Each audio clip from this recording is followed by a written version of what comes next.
So guys, माझ्यासारखी Vendhali पोरगी तुम्हाला जगाच्या कानाकोपऱ्यात कुठेच नाही भेटणार. आणि त्याचं काय फक्त एक उदाहरण नाही, त्याचे खूप सारे उदाहरण आहेत. त्यातलं एक उदाहरण मी आज तुम्हाला सांगणार आहे. तर एकदा काय झालं होतं, मी मस्त माझ्या बेडवरती रील्स स्क्रोल करत बसले होते आणि ज्यावेळेस मी माझ्या रील्स एन्जॉय करत होते त्यावेळेस माझ्या मम्मीचा कॉल आला की मी शेतामध्ये आणि शेतामध्ये कोणीतरी 4 पाहुणे आले तर त्यांच्यासाठी चहा घेऊन ये. आता माझं काहीतरी काम चालू होतं रील्स स्क्रोल करायचं. मग मम्मीला म्हटलं नाही यार मम्मी, तू येऊन चहा घेऊन जा. तर मम्मी मला सांगितलेलं कळतं का नाही, लवकर 4 कप चहा बनवून घेऊन ये. आता एवढं ओरडल्यावर माझ्याकडे काय ऑप्शन आहे का? मी माझं रील्स स्क्रोल करायचं काम बाजूला ठेवलं. मी किचन मध्ये गेले, मी मोजून 4 कप चहा म्हणला. आता म्हटलं चहा उकळायला तर थोडासा टाइम लागणार आहे ना.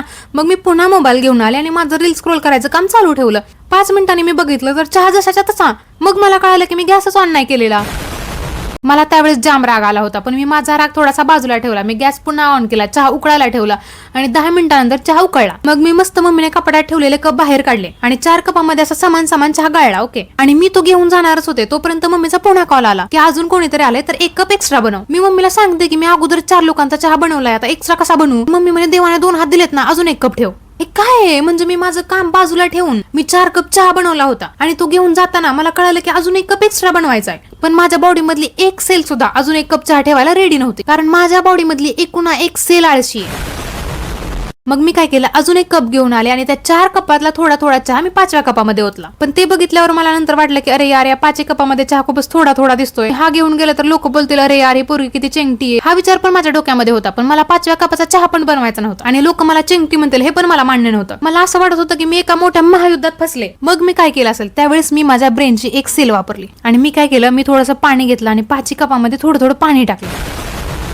कारण मी आधी पूर्ण दुधाचा असा घट्ट चहा बनवला होता. मग मला वाटलं त्यामध्ये एवढं पाणी तर खपूनच जाईल ना. मग मी काय केलं, 5 कपामध्ये थोडं पाणी ओतलं आणि गेले चहा घेऊन. मग माझ्याकडे बघून मम्मीने अशी मस्त स्माइल दिली. अरे यार, माझं लेकरू किती कामाचं आहे. जरी मी घरी नसेल तरी माझं लेकरू किती हँडल करतंय. माझं लेकरू आता मोठं झालंय, पण मम्मीला काय माहितीये की लेकरू ते किती ऍडजस्ट करतंय. मग मी सगळ्यांना चहा दिला. ओके, आणि जे पाहुणे आले होते ते माझ्या ओळखीचे नव्हते. तर त्यातला एक माणूस काय बोलला, चहा खूपच थंड झालाय. तर मम्मी म्हणे हा, इथे आणेपर्यंत थंड झाला असेल.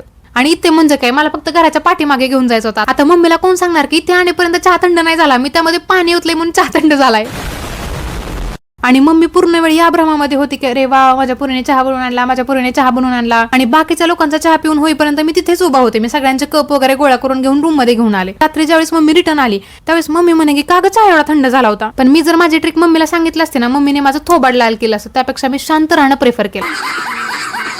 बघा, म्हणजे माझ्याकडे अशा काही युक्त्या असतात जेणेकरून तुम्हाला जास्त काम नाही करावं लागणार. तर ही माझी युक्ती कशी वाटली तुम्ही कमेंटमध्ये नक्की सांगा. Okay, bye.